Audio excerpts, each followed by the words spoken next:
morning, friends. It's Drayton. Welcome to my world. Today, I woke up in Charleston, South Carolina.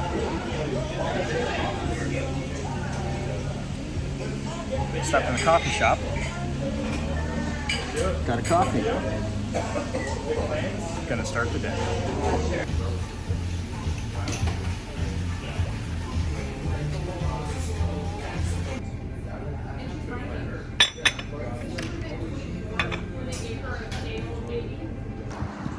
It's called Babas.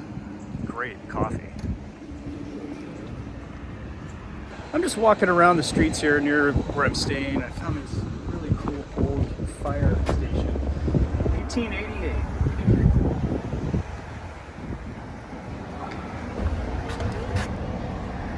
Oh, the back door's open. It's not just cool architecture and neat things. Check out what I found on the street here. Affordable bike shop has got Charleston's tube ball.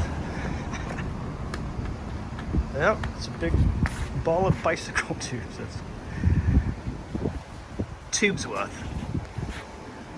You're awesome. Cool buildings like this are all over the place.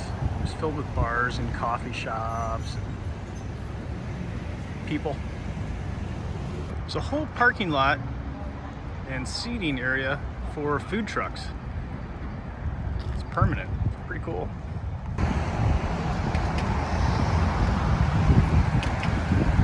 There's a lot of abandoned buildings here in Charleston too. This one was a building from 1888 as well.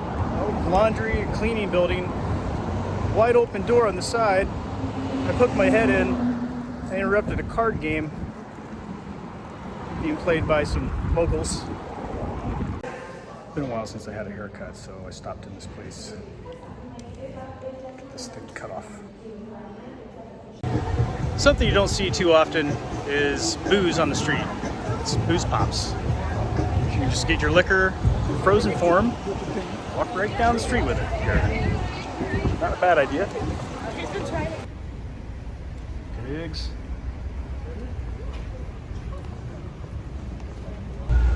Turns out I came on a pretty good weekend. There's a festival called S.E.W.E, and I have no idea what it really is about. Some people have tried to explain it, and something to do with wildlife, and we're gonna check it out. I just happened upon this park. It's got a bunch of booze. I bet this is it. S.E.W.E. is the Southeast Wildlife Exposition, and here it is. A lot of stuff going on. There's some booths and art and all kinds of like wildlife related things, and some bands.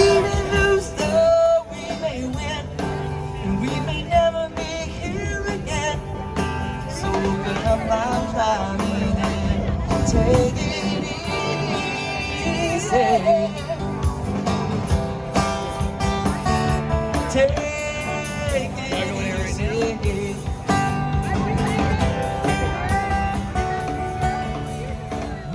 There was a time in life where I set up bounce houses for a living, and thank the universe that I don't do that anymore.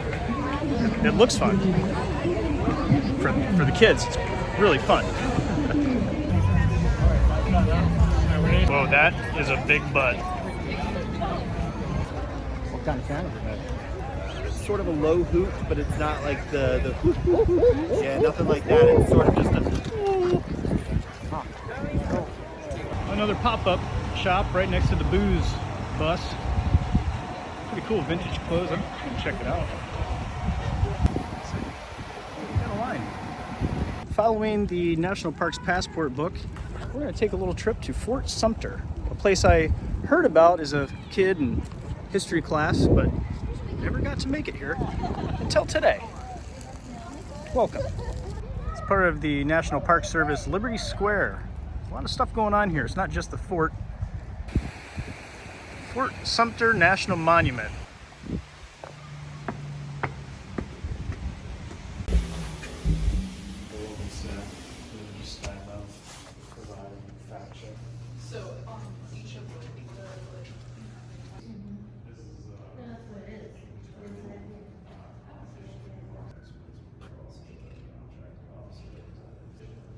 This is a pretty cool old-timey mechanism for lifting heavy objects like gigantic bales of cotton that I cannot touch. One thing I remember from history class as an elementary school student is who created the cotton gin? What is the answer to that question? I'll tell you at the end of the video. Looking at some of these pictures, and these soldiers are just kids. I mean, I don't even know if this person would be of high school age. These guys, I wouldn't want to fight him for sure, either of them. Fort Sumter today versus Fort Sumter of yesteryear.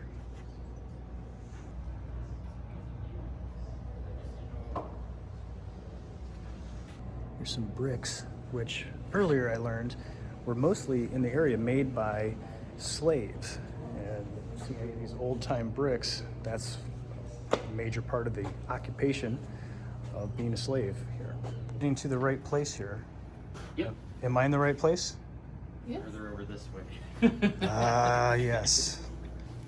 Again, one of my favorite things to do is travel around and find these places and fill up my book. Mm-hmm. Does anyone else get excited like me For those? for these? I did until I misdid one of my stamps, Oh, and now I can never look at it again. it's hard when you Because I do want to that. just buy a whole new book, and I know. that's See, hard. I forgot this one time and I had to use one of those, you know, the strip of paper. yeah, And that's, they started doing yeah, this. one of those. Yeah, because people like me, cool. Oh, running out of room. Sweet.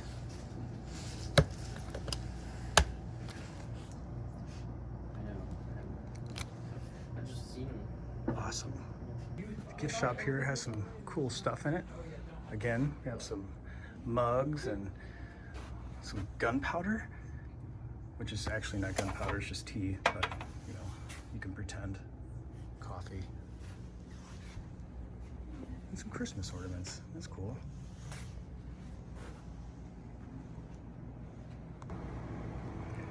Now here's something interesting, is a book about Jack the cat that went to war. It makes total sense. I mean, cats have 9 lives. They can probably go to lots of wars and, you know, whatever they do. Here's Jack the cat, kitty companion Spies that you got to capture. of Fort Sumter.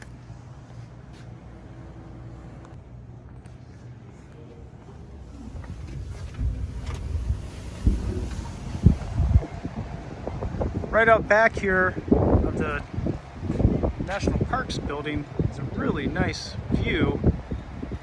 The bridge and this naval ship, aircraft carrier. You can see this cruise ship over here. I think the aircraft carrier is bigger. It's so big.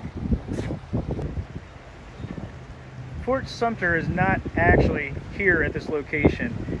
It is way out there past that white boat that's passing. It's in the distance. You can see it. You take a ferry, check it out. It's free all the time. So I'm here with my new friend Caitlin, one of the rangers here for the National Park Service. You're a ranger, right? Yes, I'm Yeah. a ranger. And Caitlin, tell me some history on Fort Sumter. This is a place I've only heard about as a little kid in like history class. So tell me what's the scoop on the place? Okay, so Fort Sumter is the first battle of the Civil War. So Confederate versus Union. Union occupied Fort Sumter. Confederates had Charleston. Cool. Yeah. Yeah, so now I see that, you know, it showed all of these people what it looks like today versus what it looked like in the past. Can you get out there? Are you able to see it? Yeah, you can. You have to take the ferry boat to get out there, but you can kind of see a little bit of it from here. Yeah, we from the took a little visitor look center. out there. Cool. Any like fun facts about the fort that one might not be able to read on here? Is there some kind of history? Is it haunted or something fun like that? Not haunted, but about 4 to 6 million handmade bricks made up Whoa. the original Fort Sumter. Where did those bricks come from? Low country plantations. They were made by the enslaved people of Charleston. Wow, very interesting. Yeah. Well, thanks, Caitlin. Yeah, I appreciate thank it. you. Yeah. Thanks for joining me today, friends, at Fort Sumter. The creator of the cotton gin is Eli Whitney. I'll see you in the next video.